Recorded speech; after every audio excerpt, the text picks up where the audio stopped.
San Francisco is perhaps one of the worst offenders of all this. They'll like to say that the crime and everything, that there's just nothing they can do about it. You have to deal with the garbage on the streets, the needles in the streets, and the threat of being attacked every day. However, when the Chinese president comes to town to meet with Biden, then everything is hunky-dory. They can get the streets clean. They can do whatever needs to be done. And of course, as you see there, they've got all the flags of China. That should be a red flag right there. The communist flags flying. But last 30 or so seconds, if you have comment on what we're seeing from San Francisco leaders saying, basically, screw our citizens. But when world leaders come to visit, well, at least put on a good face for them.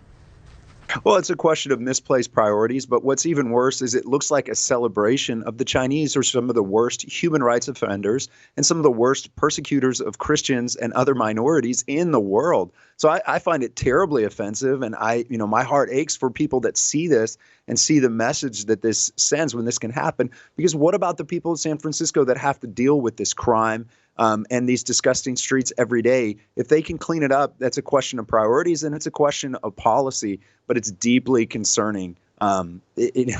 There's a lot of different things we could say about it, but it feels like there's more reverence for a communist dictator with a terrible human rights record than there is for our own citizens in San Francisco.